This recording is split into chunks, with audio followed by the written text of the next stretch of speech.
menghormati majelis kita, yuk turunkan handphonenya.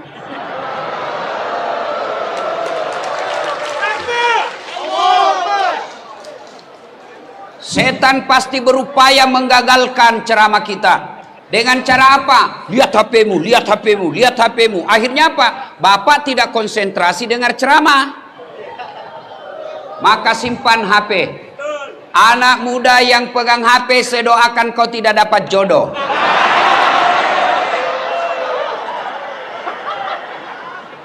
Ibu-ibu yang pegang handphone, saya doakan suaminya kawin lagi.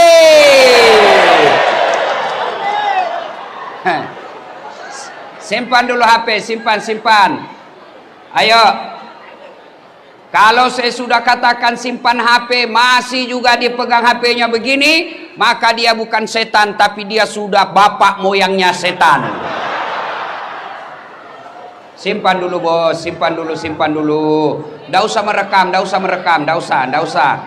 Kalau kau rekam, suaranya tidak jelas, gambarnya kabur.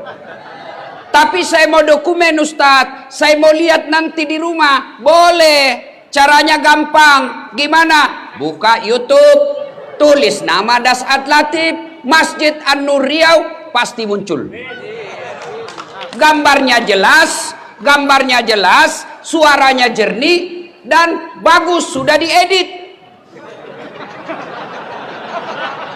Kalau kamu bikin siaran langsung, saya terancam. Kenapa? Nanti ada keseleo. Contoh guru kita Abdul Somad. Ditanyalah beliau, Tuan Guru, bagaimana hukumnya main catur? Beliau jawab, haram. Apabila azan berkomandan, kamu masih main catur. Dipotonglah itu azannya. Yang berkeliaran di medsos, haram main catur. Marah seluruh pemain catur dari Sabang sampai Merauke. Saya juga ditanya, Ustadz Das'ad, bagaimana hukumnya main catur? Saya jawab, haram. Kenapa bisa? Kau bunuh Perdana Menteri sama Raja.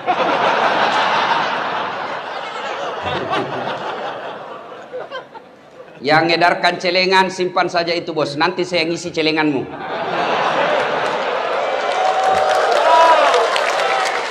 Simpan dek, simpan. Nggak enak rasanya. Saya risih kalau saya lagi ceramah edarkan celengan. Seolah-olah saya disawer. Simpan, ada Pak Gubernur yang sawer Das'ad. Tenang, simpan saja dek, simpan, mengganggu konsentrasi ya. Bisa kita lanjut? Oke, simpan HP ya, simpan ya. Oke. Nggak usah juga kau selfie. Baru ditulis latar belakang Das'ad Latif. Kau kira saya background? Waqala idzan bismillahirrahmanirrahim. Innallaha wa malaikatahu yusalluna 'alan nabi. Ya ayyuhalladzina amanu sallu 'alaihi wa sallimu taslima. Sesungguhnya Allah dan para malaikatnya, subhanallah. Allah perintah salat, Allah tidak pernah mendirikan salat. Allah perintah puasa, Allah tidak pernah menunaikan ibadah puasa. Tapi ketika Allah perintah kita berselawat, Allah berfirman, innallaha wa malaikatahu. Allah dan para malaikatnya bersalawat kepada Rasulullah Muhammad SAW. Maka wahai orang-orang yang beriman, bersalawatlah kalian kepada Rasulullah dengan sebaik-baik salawat. Jangan kau bersalawat sambil merokok. Salatul beleng-beleng. Jangan kau solawat sambil ngopi.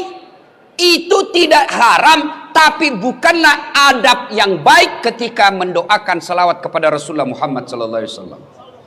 Begitu dimuliakannya Rasulullah tadi, kita lihat prakteknya. Ketika bersalawat kepada Rasulullah, kita dianjurkan berdiri. Kenapa? Kita memuliakan manusia, semulia-mulia manusia, yaitu Muhammad Sallallahu Alaihi Wasallam. Kalau bapak ibu tidak bisa memperbanyak amal dengan tahajud, tidak bisa memperbanyak amal dengan membangun masjid, tidak bisa memperbanyak amal dengan Senin Kamis, tidak bisa memperbanyak amal dengan umroh, maka kumpulkan amalmu ketika kau duduk bersama seperti ini. Bersalawatlah kepada Rasulullah Muhammad Sallallahu Alaihi Wasallam. Saya mau ajak selawat. Bisa? Bisa. Tapi tetap pakai masker. Boleh ya? Kita dengar. Saya mau dengar orang-orang di Pekanbaru mana lebih kencang suara ibu-ibu dengan bapak-bapak. Kita tanding malam ini. Ayo, bapak-bapak diam, kita dengar dulu ini ibu-ibu nih. Selawat, ikut bareng-bareng saya Bu ya. Bisa? Yuk. Salatullah. Ayo Bu, jangan mau kalah sama suami. Ala toha. Salatullah. Salamullah. Ala Yasin.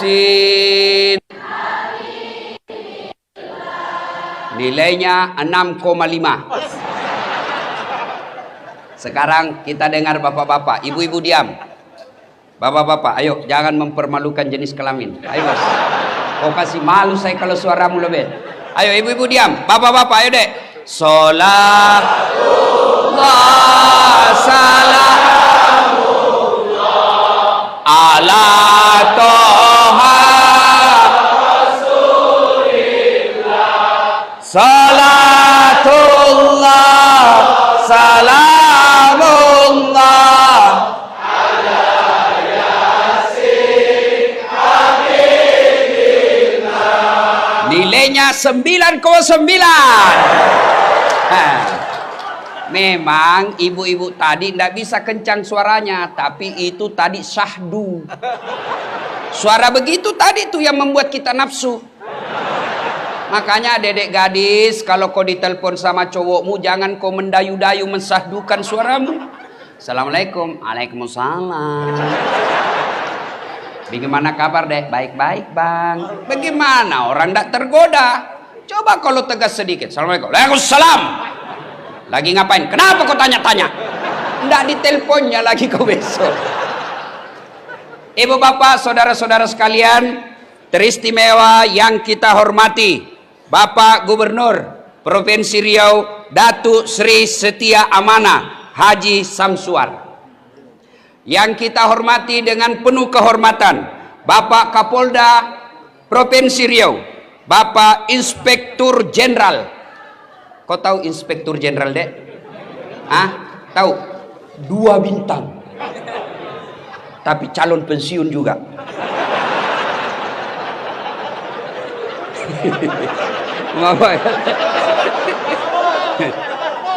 Gaspol, rem.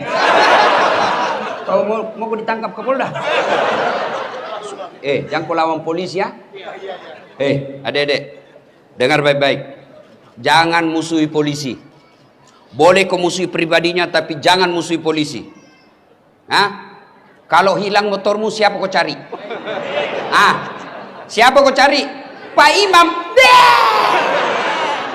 Rumah dirampok, anak diperkosa, istri dibunuh. Cari siapa? Polisi. Maka jangan kau musuhi polisi. Iya toh? Kau melanggar. Kau tidak lihat ini rambu-rambu. Saya lihat pak. Kenapa kau langgar? Saya tidak lihat bapak. Kenapa kau tidak lihat saya? Bapak sembunyi di tikungan.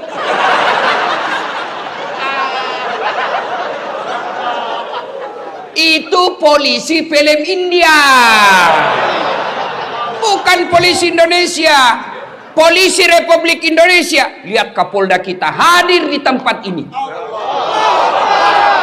Itu menunjukkan saya cinta kepada kalian masyarakatku.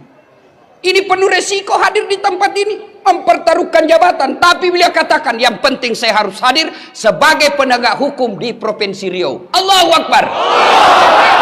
Aman saya sekarang.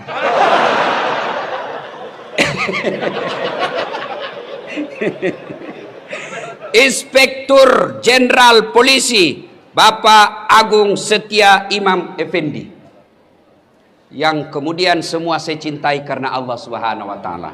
Saya tidak sebut satu demi satu, di samping karena keterbatasan waktu, juga yang sejujurnya saya tidak hafal namanya Bapak. Kita dengar. Satu, saya mau tanya dan saya kasih hadiah.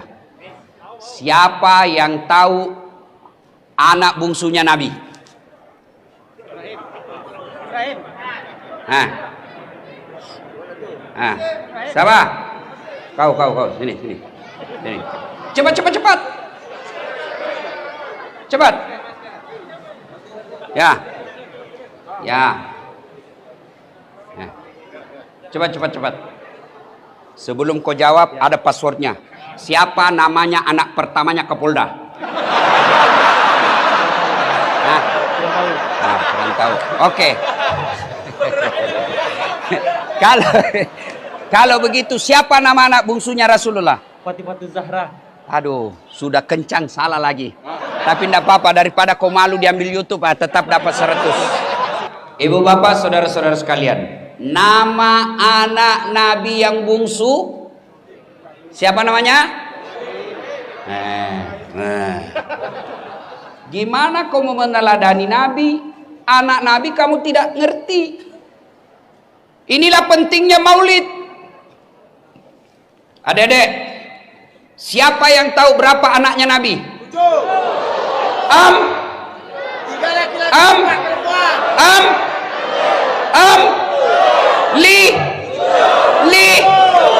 Bingung. Inilah pentingnya maulid. Supaya kita tahu sejarah Nabi. Setelah tahu sejarah Nabi, kita berusaha untuk mencontohnya. Tidak mungkin kau bisa mencontoh Nabi kalau sejarahnya kau tidak paham. Bagaimana kita mau tidur seperti Nabi? Sejarah cara tidurnya Nabi kita tidak tahu. Inilah pentingnya maulid. Maka saudara-saudaraku yang tidak mau maulid, silahkan, monggo. Tapi jangan kau menganggap kami yang kumpul di tempat ini sebagai orang sesat. Kamu tidak mau maulid, kami hargai, silahkan. Tapi jangan melukai perasaan kita yang mau maulid. Ada orang anak muda sekarang baru belajar agama 2 bulan. Itu pun melalui YouTube. Baru 2 menit habis kuotanya. Seolah-olah agama ini seolah-olah sangat repot. Agama ini seolah-olah sangat sulit. Hanya persoalan kita maulid, dia tidak maulid, kita dikatakan ustadz tidak sunnah. Beranimu bos. Kau panitia hari kiamat. Nah ibu bapak saudara-saudara sekalian, inilah pentingnya maulid. Kita kumpul dengar sejarah Nabi, setelah itu kita pulang. Ibu saya dulu memperkenalkan sejarah Nabi. Karena saya anak-anak waktu itu, anak-anak senang lagu, dia perkenalkan melalui lagu. Pada zaman dahulu kala, pada zaman jahiliyah. Satu informasi, zaman jahiliyah. Zaman dahulu kan banyak, ada zaman batu. Ini zaman apa? Zaman jahiliyah. Saya tanya, kenapa zaman jahiliyah, Mak? Dia lanjut lagi lagunya. Lahirlah seorang Rasul yang terakhir dan mulia. Berarti Nabi terakhir. Saya tanya, siapa namanya, Mak? Nabi Muhammad namanya. Ibunya siapa? Siti Aminah ibunya. Bapaknya siapa? Abdullah nama ayahnya. Di mana tinggal? Pekanbaru atau Makassar?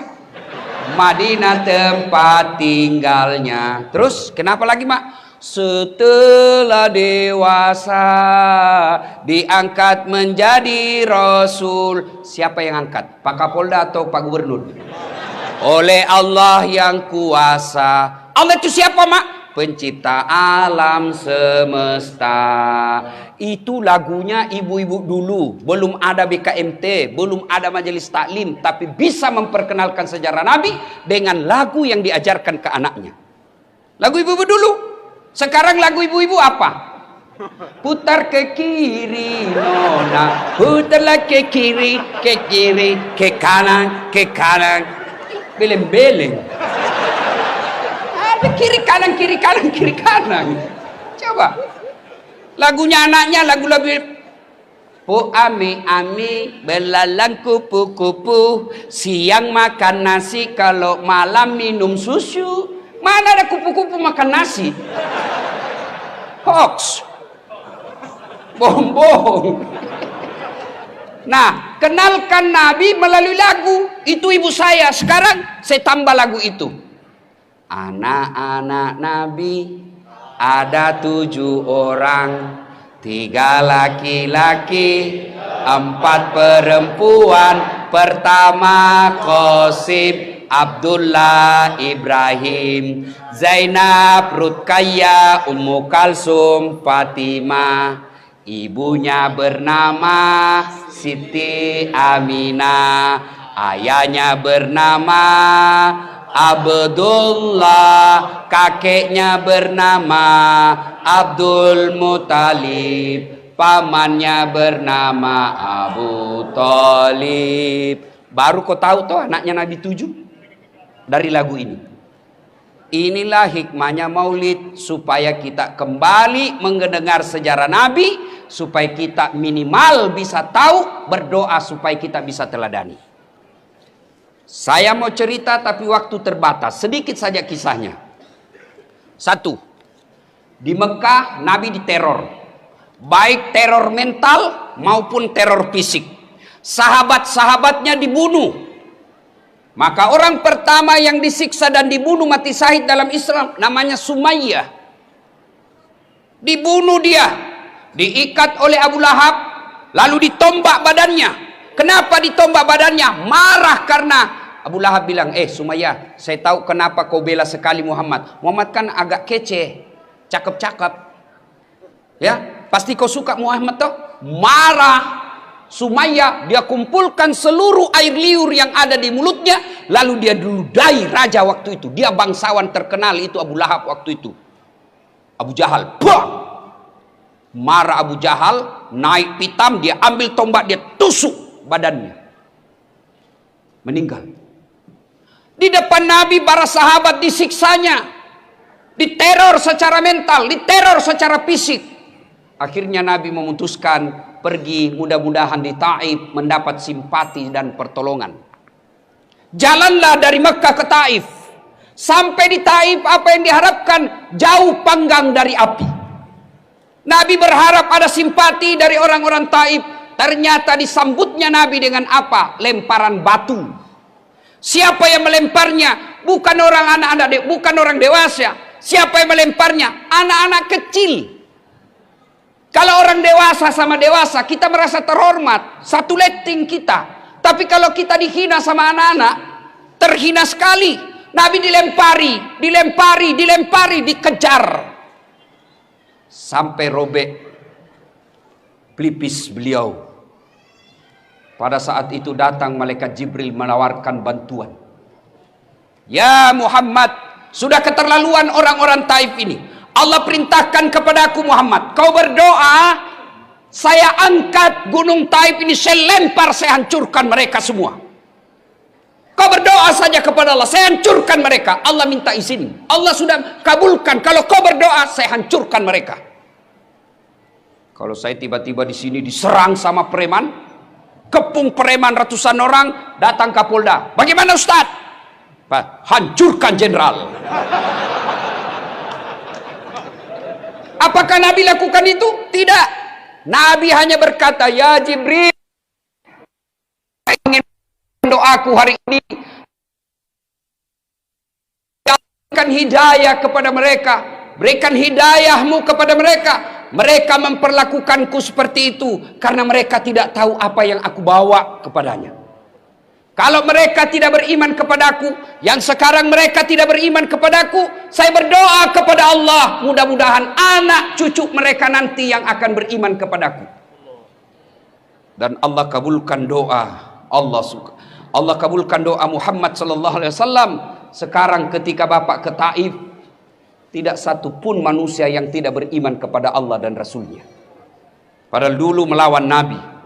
Maka orang-orang Taif, mudah-mudahan Bapak panjang umur rezeki, pergi ke Taif, lihat orang-orang Taif, mereka tutur katanya lembut, sopan santun, kita datang dikasihnya buah. Kenapa? Mereka merasa malu, leluhur mereka pernah menghina Rasulullah, maka mereka membalasnya dengan kemuliaan akhlak sekarang ini. Hikmah pertama, jadilah rahmatan lil alamin. Bagi saudaraku para mubalik, contoh Rasulullah dalam berdakwah. boleh kita berbeda pendapat, tapi jangan saling menghina. Silakan kau lakukan, silakan kau dakwakan apa yang kamu yakini, tapi saudaraku, tolong hargai pendapat ulama yang lain. Enak kita dakwah kalau saling menghargai. Biarkan umat yang memilih mana yang ingin diikuti.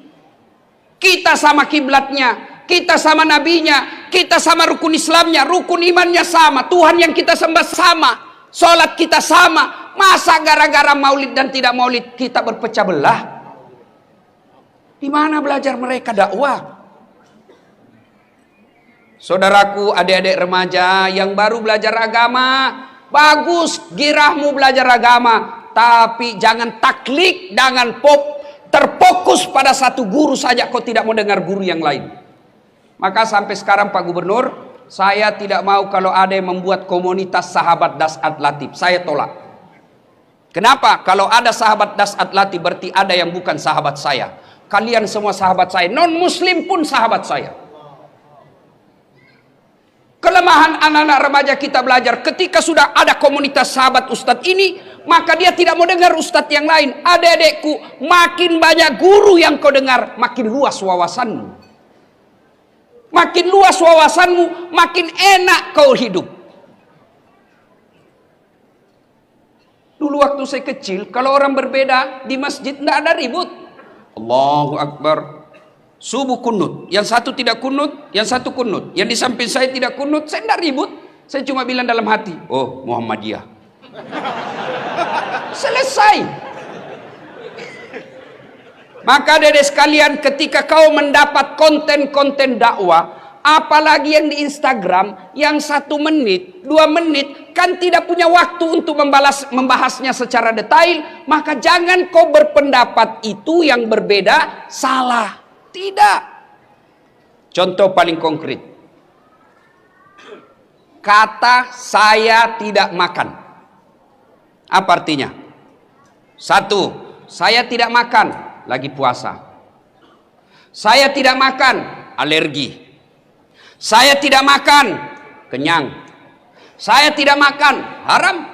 Saya tidak makan, saya tidak suka. Sama kalimatnya, saya tidak makan, sama kalimatnya dimaknai oleh orang berbeda. Ada yang katakan haram, ada yang katakan kenyang, padahal sama kalimatnya. Begitu juga hadis. Hadis yang sampai kepada kita, sama kalimatnya dimaknai oleh ahli tafsir hadis yang berbeda-beda. Kenapa berbeda-beda? Karena tidak ada foto, tidak ada video tutorial yang menjelaskan, maka mereka menafsirkannya berdasarkan informasi yang diterimanya. Saya tahu kasih contoh. Dede apa ini? Apa ini? Ibu-ibu apa ini? Nah, bingung toh? Di belakang. Apa? Ini kau tahu pena karena kau dekat. Tapi yang di belakang dia tidak tahu apa itu batang-batang. Apa salah? Tidak, cuma informasi yang sampai ke matanya tidak lengkap. Maka silakan laksanakan apa yang kamu yakini tanpa menghina orang yang berbeda dengan kamu. Karena kesalahan yang dia lakukan kau tidak akan tanggung dunia akhirat. Selesai. Coba lihat Rasulullah. Jangankan sesamanya muslim, orang yang melempari saja didoakan mudah-mudahan dapat hidayah. Maka saya kemarin ribut-ribut, saya tidak layani. Saya doakan saja, mudah-mudahan dia dapat hidayah. Biarkan netizen yang bertengkar. Ya. 2. Pak Gubernur, jadilah yang rahmatan lil alamin. Sudah pilgub selesai. Jangan ada dendam politik di pemerintah provinsi. Dulu pegawai kita yang tidak mendukung Pak Gub, biarkan dia dengan tidak dukungannya, tapi jangan dendam dan mutasi jauh-jauh ke sana.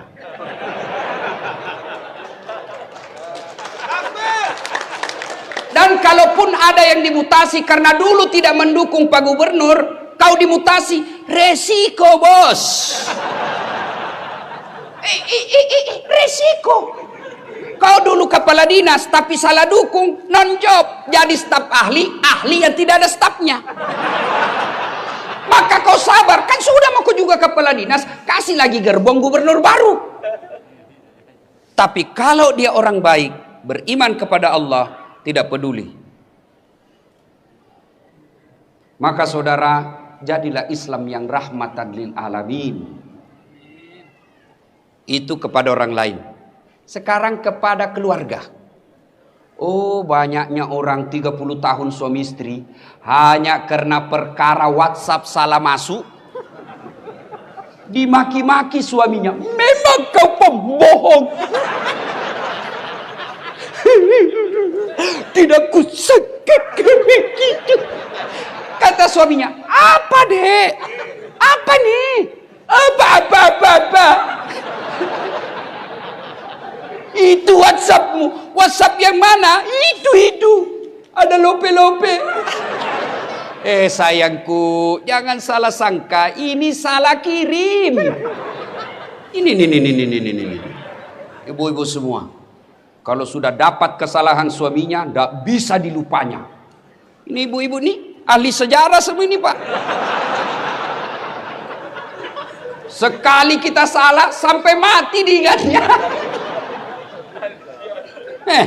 Tiba-tiba salah, dia ingat yang 10 tahun yang lalu. Padahal sudah tuntas 10 tahun yang lalu. Ibu tahu enggak 10 tahun yang lalu? 2 periode.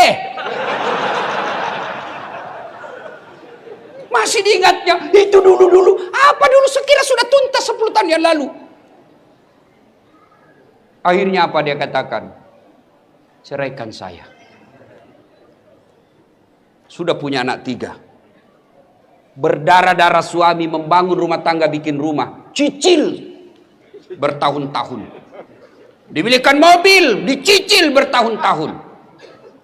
Lalu hanya karena WhatsApp tak kirim, dia lupa semua kebaikan suaminya. Ingat, dalam Islam tidak kita kenal kemarau setahun hilang oleh hujan sehari. Islam adalah agama pemaaf. Bagaimana kita mau menjadi rahmatan lil alamin bagi orang lain? Bagaimana kita mau memaafkan teman kerja? Bagaimana kita memaafkan tetangga kalau sama pasangan kita aja kita tidak punya rasa pemaaf? Maafkan. Salah suami, maafkan. Kalau tidak mau maafkan, ingat lagi anak-anak kita yang sudah pada mulai gadis. Tidak bisa saya maafkan Ustaz. Sakit hatiku, dendam sekali saya Ustaz. Bukan dengan cara mempermalukannya, tapi mintalah pisah dengan baik-baik. Bu, Uy, mau masuk surga dengan gampang? Mau? Suruh suami kawin lagi.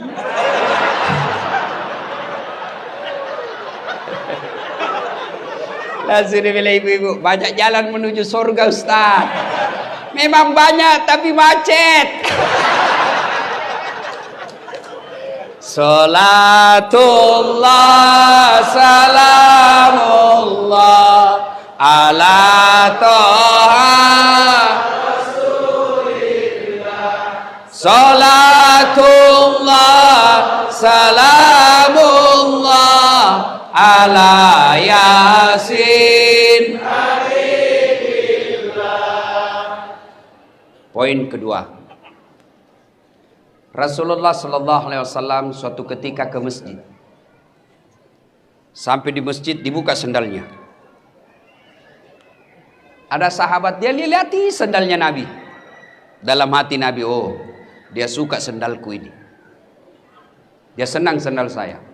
Selesai sholat, Nabi tanya, kau tahu rumahnya si Fulan? Tahu ya Rasul, yang tadi lihat-lihat sendalnya Nabi. Didatanginya. Assalamualaikum warahmatullahi wabarakatuh. Dari dalam, waalaikumsalam warahmatullahi wabarakatuh. Itu salamnya orang Islam. Jangan kau singkat-singkat. Jangan seperti mahasiswa di Unhas. Saya turun dari mobil, dia bilang saja, Assalamualaikum. Apa Assalamualaikum? Assalamualaikum. Kau kira ini SMS? Standar orang Islamin, Assalamualaikum. Semoga keselamatan bagimu. Warahmatullahi, rahmat Allah menyertaimu. Wabarakatuh, berkah Allah menyertaimu. 3 isinya doa. Maka kalau menerima telepon, jawab dan terima salam dengan sempurna. Assalamualaikum warahmatullahi wabarakatuh. Jawab, waalaikumsalam warahmatullahi wabarakatuh waridwana. 30 pahala kemuliaan bagimu. Dari dalam bertanya, siapa ya? Muhammad bin Abdullah. Ya Rasulullah, dia buka. Senang betul didatangi Nabi. Ya Rasulullah, ahlan wa sahlan. Selamat datang ya Rasul. Ada apa gerangan? Gini, tadi di masjid saya lihat kau lihat-lihati sandal saya. Sepertinya kau senang ya? Iya ya Rasul. Baik betul sandalnya ya Rasulullah. Kalau begitu ada kesempatan buat saya berbuat baik. Dikasihnya. Silahkan kau ambil. Dermawan. Saya tadi disampaikan sama Kabak Kesra ketika saya makan. Beliau katakan, bagusnya cincinmu Pak Ustadz. Dalam hati saya, dia mau menjebak saya ini.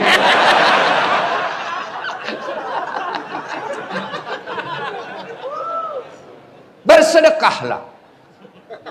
Ustadz, kenapa rumah tangga saya kok tidak bisa tenang dalam rumah? Kamu pelit. Orang yang pelit, tidak ada orang senang. Saya tanya, saudara-saudaraku, senang pejabat yang pelit atau dermawan? Dengar Pak Gubernur. Senang anggota DPR yang pelit atau dermawan? Masya Allah. Senang tetangga yang pelit atau dermawan? Semua senang dermawan. Tidak ada orang suka orang pelit. Bahkan orang pelit sekalipun tidak senang sama orang pelit. Dan kok ke rumahnya pelit betul, padahal dia juga pelit. Maka bersedekahlah. Ternyata di sini, alhamdulillah, dermawan semua. Alhamdulillah. Ibu-ibu, halo ibu, oi, itu yang pakai cincin berlian. Kalau ibu meninggal, siapa yang pakai cincin berlianmu? Siapa? Anak. Istri kedua. Kawin lagi suamimu. Iyalah, pasti kita kawin lagi. Dia dengarlah istri saya Pak Gub, mamanya cek di rumah. Dia dengar ini ceramah saya. Dan jadi Ustadz, nanti kalau saya meninggal kamu mau kawin lagi. Saya bilang, kau duduk di sini sayangku. Saya peluk-peluk. Lalu saya bilang, sayang dengar baik-baik. Jangankan kau meninggal, kau masih hidup saja ini selalu pikiranku mau kawin lagi.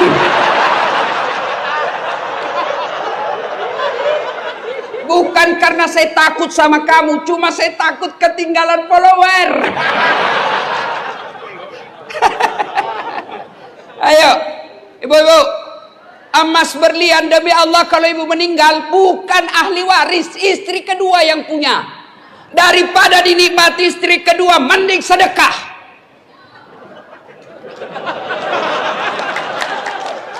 Ayo, sedekahlah. Bapak-bapak yang sudah uzur,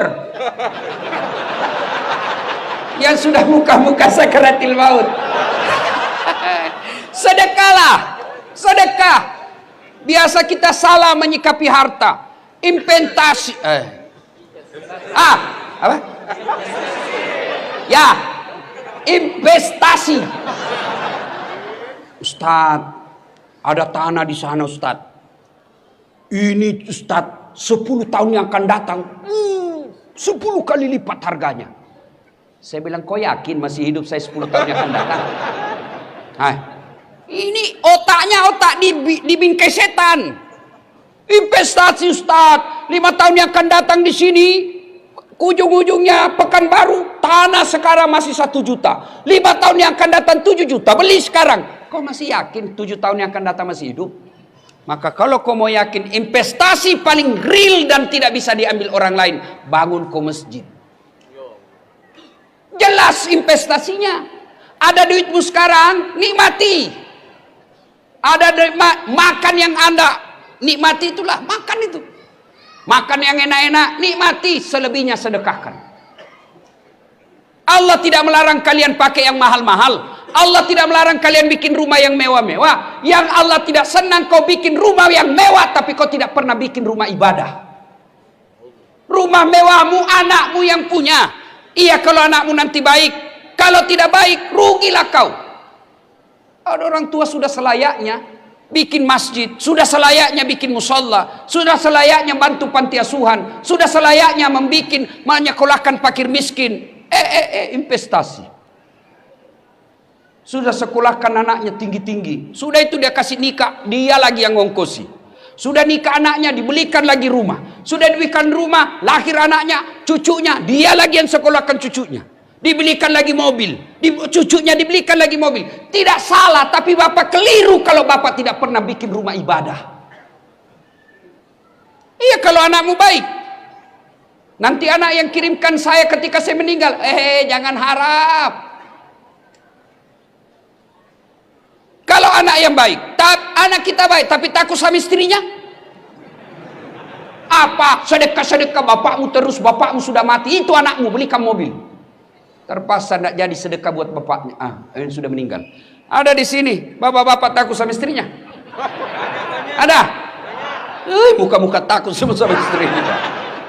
Dengar ini baik-baik. Berhenti kau jadi laki-laki kalau takut sama istri. Ngamuk dia Ustadz. Kenapa kalau dia ngamuk? Nangis dia Ustadz, enggak apa-apa dia nangis. Dia pecahkan piring Ustadz. Kalau dia pecahkan satu lusin. Dia pecahkan semua. Kenapa? Piring gelas boleh dibeli. Harga diri sebagai suami tidak boleh diinjak-injak istri. Takbir. Yang takbir itulah yang takut sama istrinya. Salatullah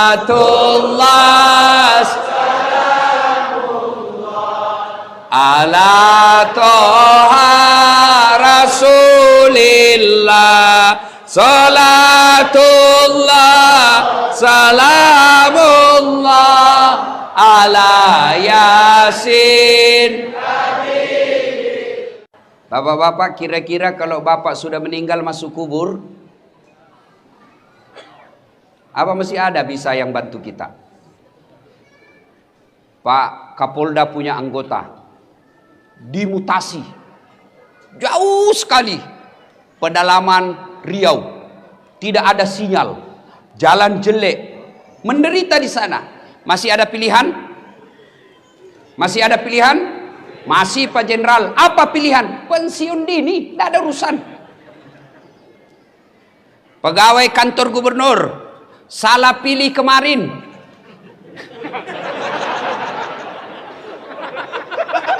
dimutasi nonjol. Tadinya komandan Satpol PP, polisi setengah.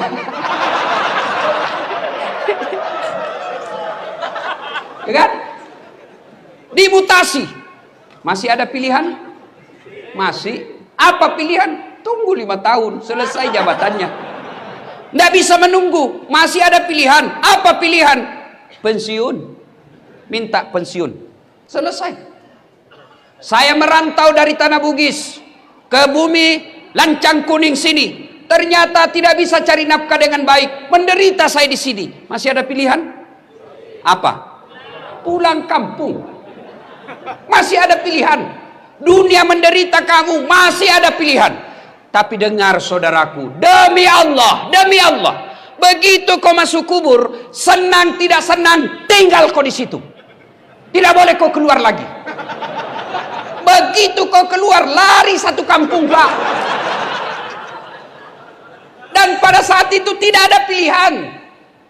Pilihan yang bisa menolong kita, sedekatun jariyah. Bersedekahlah. Gimana saya mau bersedekah Ustaz? Saya kan orang miskin. Sedekah saudaraku tidak selamanya duit. Sedekahnya Pak Gubernur, jangan kau selalu datang bawa proposal, nanti ditangkap KPK beliau. Apa sedekahnya Gubernur? Bikin perda yang mensejahterakan rakyat Provinsi Riau. Itu sedekahnya Pak Gubernur. Apa sedekahnya polisi? Jangan kau minta duit sama Kapolda. Berapa gajinya? Apa sedekahnya Kapolda? Tertibkan lalu lintas. Potong kepalanya itu anggota yang nakal. Kata Kapolri. Bukan saya, Kapolri. Ayo, sedekahnya polisi. Bukan dengan dikasihnya duit. Berapa kasihan duitnya gajinya polisi? Apa sedekahnya? Menjadi pelindung, pengayom, dan pelayan masyarakat. Alhamdulillah, kita senang perintah Kapolri sekarang yang berupaya membersihkan tubuh Polri secara intern. Kita doakan mudah-mudahan polisi Republik Indonesia semakin menjadi polisi yang presisi. Presisi. Kau tahu semua toh? Apa sedekahnya anggota dewan? Jangan kau tidur ketika rapat.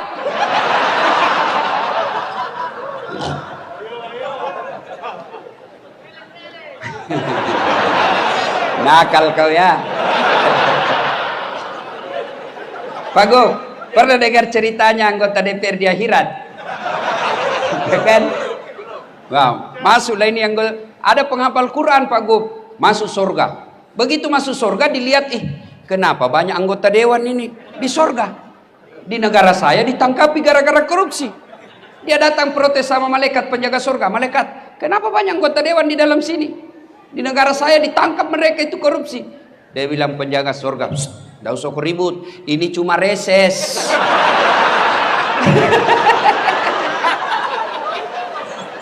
Bukan anggota DPR yang hadir di tempat ini, bukan. Yang hadir di tempat ini anggota dewan yang baik. Coba lihat anggota dewan kita kalau mau dipilih. Datang keluar masuk masjid, pakai serban, pakai gamis, bajunya lengkap. Kalah-kalah penampilnya ada saat latih. Begitu terpilih, tidak pernah lagi datang masjid. Ada begitu di Riau? Ada. Kau salah, kenapa kau pilih?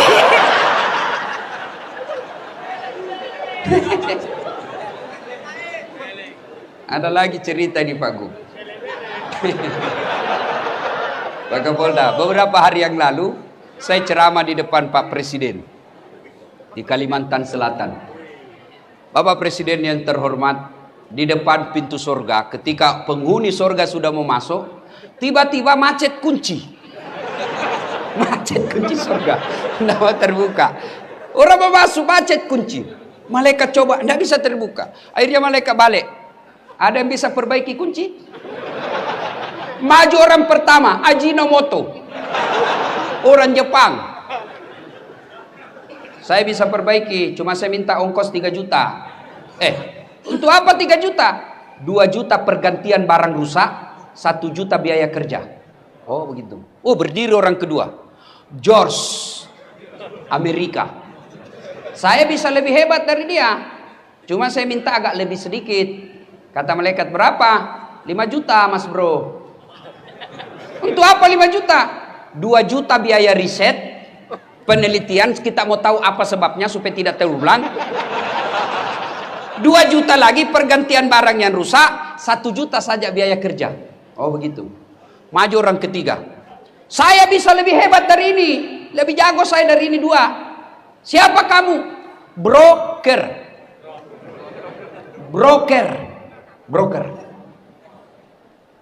Saya minta 15 juta. Kenapa 15 juta? Lebih mahal. Kau apain 15 juta? Dia dekati malaikat, dia bisik malaikat, 5 juta untuk kamu, 5 juta untuk saya, 5 juta kasih orang Jepang kerja, masih ada untungnya. Ini bahasa Indonesia. Langsung ditendang masuk neraka. Kau kira ini negaramu? Salatullah salamullah ala toha rasulillah. Salatullah salamullah ala yasin. Kisah ketiga. Dulu sedekah ya. Saya kan miskin Ustadz. Sedekahlah hari Jumat minimal. Sedekah apa? Kita lihat di masjid, dari toilet ke pintu masjid tidak ada sendal. Sedekahlah sendal jepit. 5 dicuri orang Ustadz, berarti peluang lagi berbuat baik. Sedekah. Saya miskin Ustadz, belilah itu botol apa? Air gelas. Paling 25.000 satu dos, isinya 40 gelas. Bawa ke masjid seketika Jumat, tulis, silahkan nikmati.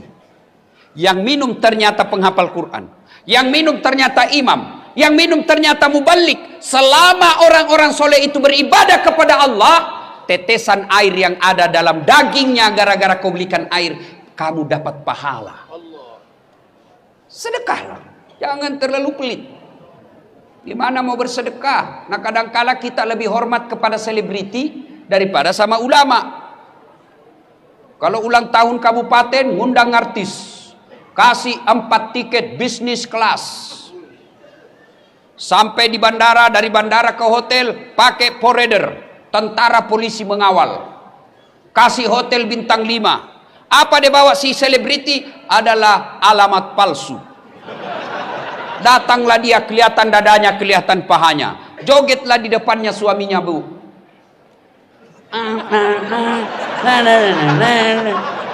Enggak juga, dipegangnya kita pahanya, Pak, dikasih lihat-lihat saja.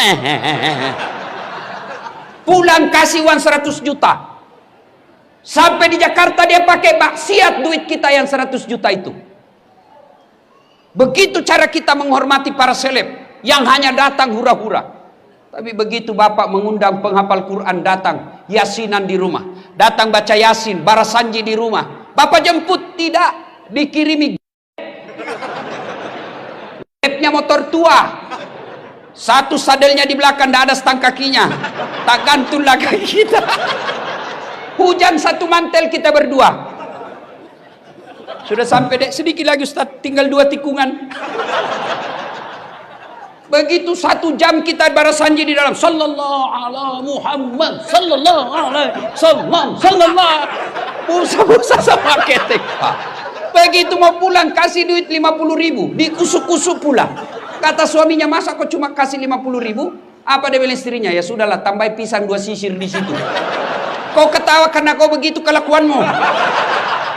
Kasihan ini, bagaimana anak-anak kita mau jadi penghafal Quran? Perlakuan kita kepada hafiz-hafizah tidak hormat. Alhamdulillah Provinsi Riau, kita hormat kepada Pak Gubernur yang mengirim anak-anak Riau untuk hafal Quran di Pulau Jawa. Alhamdulillah. Bagaimana anak-anak kita mau sekolah pesantren, temannya dilihat joget-joget di panggung nyanyi, pulang bawa motor. Dia pulang baca-baca berdoa di rumah, pulang bawa pisang. Dia bilang mamanya, ndak usah kau jadi ustaz. Coba lihat itu, 1 jam dia pergi cuma bawa pisang. Muliakanlah ulama-ulama kalian, jangan terlalu pelit. Ibu bapak, saudara-saudara sekalian, hikmah yang berikutnya. Nabi bangun sholat tengah malam. Tiba-tiba Aisyah juga bangun. Didapatinya Rasulullah lagi sholat tengah malam. Nah, Aisyah menunggu Nabi. Ternyata masih lama. Akhirnya Aisyah tertidur lagi. Bangun lagi Aisyah. Didapatinya Rasulullah masih sholat. Tertidur pula Aisyah. Bangun ketiga kalinya. Masih juga sholat. Nabi selesai sholat. Selesai sholat Nabi didatangi oleh Aisyah. Lalu berkatalah Aisyah, ya Rasulullah, Anda kan tidak punya dosa. Anda kan dijamin masuk surga. Kalau ibadah biasa-biasa saja, jangan terlalu panjang-panjang. Kata Nabi, wahai Humairah istriku, apakah tidak baik kalau saya disebut abdan syakura, hamba yang pandai bersyukur?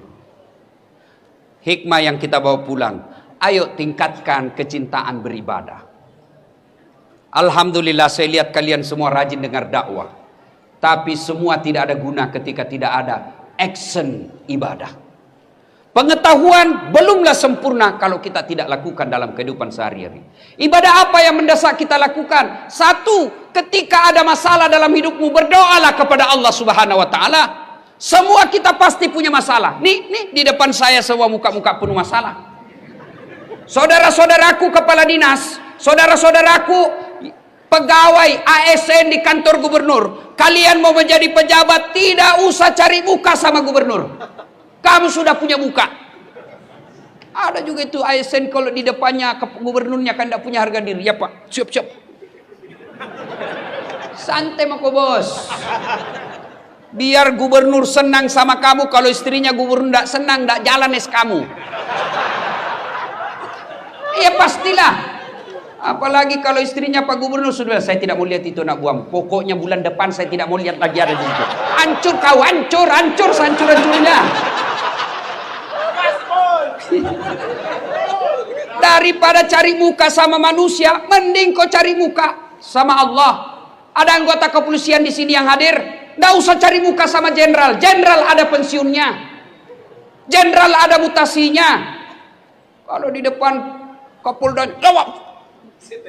Mana ada anggota yang tidak takut sama Kapolda? Kira-kira kalau Pak Kapolda panggil ajudan, itu ajudan biar lagi tidur langsung lompat.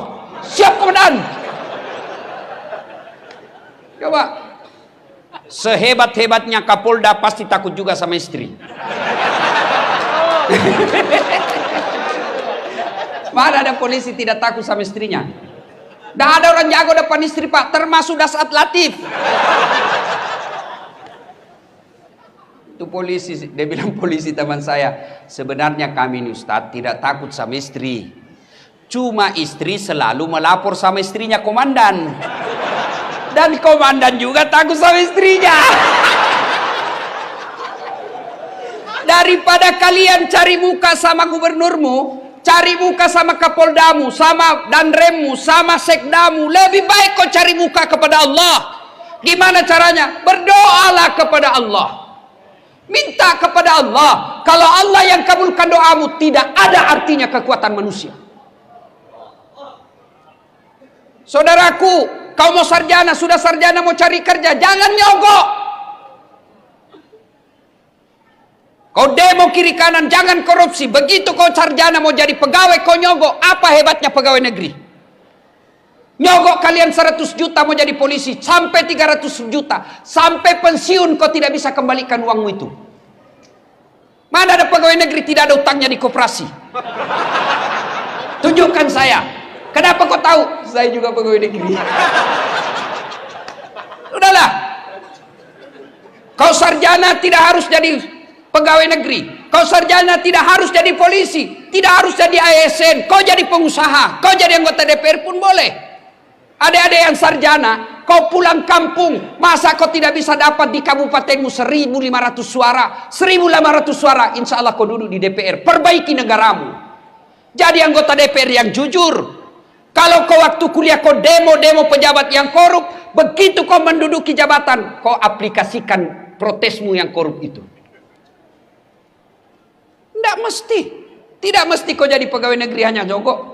Saya mau jadi pegawai, boleh, tapi jangan nyogok. Minta tolong kepada Allah. Allah kabulkan, tidak ada yang bisa hilangkan namamu. Hakul yakin. Saya punya pengalaman, dulu dihilangkan berkas saya. Alhamdulillah, terpilih juga kalau Allah yang mau. Tidak ada yang mustahil di sisi Allah. Berdoa kepada Allah. Sudah berdoa, belajar, tidak lulus. Percaya yang kau tempuh itu, yang kau minta itu tidak baik buat kamu. Tamat SMA saya daftar Rakabri. Tidak lulus. Kenapa? Ceper. Tidak cukup tinggiku. Saya protes. Ya Allah, kenapa kau lahirkan saya dalam keadaan pendek? Kau tidak rugi jadi Tuhan kalau kau tambah 2 senti saja. Teman saya lulus Pak. Sekarang dia polisi reserse di Polda Sulbar, Sulawesi Barat. Pangkatnya 1 bunga. Kompol. Saya lulus jadi ustadz. Pakai baret putih. Dia pakai baret merah. Alhamdulillah dengan baret putih yang saya pakai, mulai baret hitam sampai baret merah, ku caramai kau semua. Termasuk Jenderal Bintang 2 malam ini ku caramai. Maka saudaraku yang tamat sarjana, kau ikuti proses penerimaan ASN, tapi jangan kau sogok. Cintai dirimu, cintai negerimu dengan tidak terlibat sogok menyogok. Kalian marah kalau ada pejabat korup, kalian marah kalau ada gubernur korup, kalian marah kalau ada anggota DPR korup, tapi kalian terima sogoknya ketika mau dipilih. Kalau kalian mau membutuhkan pemimpin yang bersih, jangan kau terima uang sogok. Coba kalau kalian mau, tidak ada biaya politik yang mahal, tidak ada beli partai, tidak beli kursi, tidak ada tim sukses, Maka semua anak-anak Provinsi Riau yang cerdas bidang pertanian, yang cerdas bidang pertandangan, yang cerdas bidang kesehatan, mereka berlomba-lomba menjadi pejabat-pejabat yang cerdas dan bersih. Maka membersihkan negara kita ini, bermulalah kalian. Jangan terima uang pilkada. Kalian juga calon pemimpin, jangan kau sogok rakyatmu. Kalau rakyat tidak mau menerima sogok, pejabat yang mau jadi pejabat lagi tidak menyogok, maka terbentuklah sistem pemerintahan yang bersih, yang insya Allah rakyat ikut menikmatinya. Kalau kau minta 300.000, satu kali aja makan coto sop saudara Bugis Makassar, habis. Begitu mereka tidak datang lagi melihatmu, kau bilang, kenapa ini anggota DPR tidak pernah lagi datang? Dia bilang apa? Untuk apa saya datang? Saya sudah bayar kau 300.000. Nah, ibu bapak, saudara-saudara sekalian, berdoalah. Berdoa. Ibu-ibu ada masalah dalam rumah tangga, berdoa. Adik-adik mau kuliah, mau kerja, berdoa kepada Allah. Dan berdoa tidak harus bahasa Arab. Berdoalah. Ud'uni astajib lakum, kata Allah. Berdoa kepadaku, pasti saya kabulkan. Itu janji Allah. Maka begitu kalian menghadapi masalah dalam hidup ini, berdoalah seperti yang dicontohkan oleh Rasulullah Muhammad sallallahu alaihi wasallam. Dan pada akhirnya, semua yang kalian dengar, semua yang bapak-bapak tahu dan dengar malam ini, semua tidak ada artinya ketika tidak mendirikan sholat 5 waktu. Bapak bangun satu masjid karena dermawan. Bapak sabar dalam rumah tangga, sabar menghadapi istri, tapi tidak sholat, semua kebaikan-kebaikan itu tidak ada gunanya. Puncak kemaksiatan kita kepada Allah adalah melelehkan sholat. Dan puncak penghambaan kita kepada Allah adalah sholat. Artinya apa?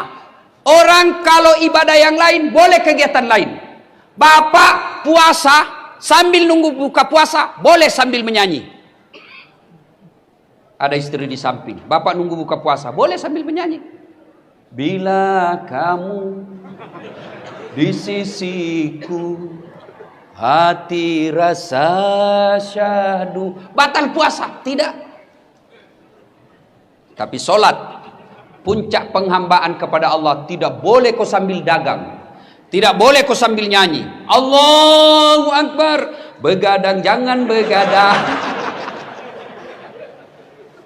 Apa alasan kita tidak mau sholat? Ada orang biasa bilang, tidak penting sholat, yang penting hatimu. Kalau ada yang bilang begitu, tanya siapa nabinya. Nabi Muhammad paling bersih hatinya, Nabi Muhammad paling baik akhlaknya, beliau tetap sujud beribadah kepada Allah. Saya sakit Ustaz, ada kala yang kalah sakitnya Nabi Ayub alaihissalam, seluruh anggota tubuhnya dimakan ulat, tapi beliau tetap beribadah kepada Allah. Saya kaya Ustaz, adakah kalah kayanya Nabi Sulaiman alaihissalam, yang pekarangan rumahnya satu diantaranya adalah kerikil-kerikil emas, tapi beliau tetap sujud beribadah kepada Allah. Saya cerdas Ustaz, adakah yang kalah cerdas Nabi Nuh alaihissalam, yang bikin perahu di atas ketinggian gunung. Beliau semua manusia pilihan tetap sujud beribadah kepada Allah. Saya tidak bisa kena air Ustaz, boleh Allah kasih toleransi, Allah kasih keringanan, silahkan kau tayamum. Saya dalam perjalanan Ustaz, silahkan kau sholat di atas mobil, tidak tahu kiblatnya Ustaz, mengarah kemana saja, boleh. Saya di atas perahu Ustaz, boleh. Kiblatnya di mana? Lihat matahari terbenam, sudah lihat Allahu Akbar, matahari terbenam, tiba-tiba perahu goyang, tidak usah juga kau goyang-goyang lagi begini. Apa lagi? Saya tidak bisa berdiri, Allah kasih keringanan, silakan kau duduk.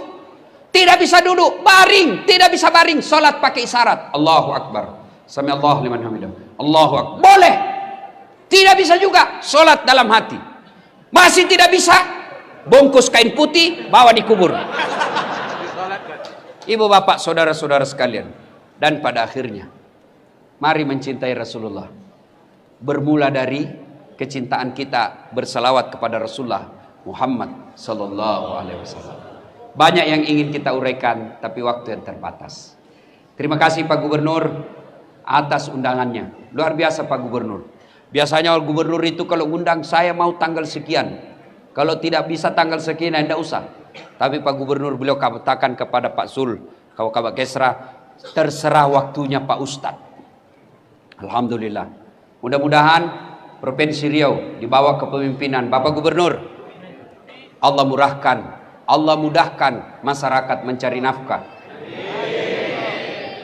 Allah tingkatkan keimanan masyarakatnya. Dan pemuda-pemudanya menjadi generasi harapan bangsa. Membela agama Allah dengan mencintai negerinya. Ibu bapak saudara-saudara sekalian, mari kita tutup dakwah kita ini dengan mengirimkan suratul Fatihah kepada Rasulullah Muhammad SAW. Mohon keikhlasannya untuk arwah almarhum bapak saya. Ila hadratin Nabi Mustafa Muhammad SAW. Summa hususil ruhil almarhum Abdul Latif bin Siapo Alfa.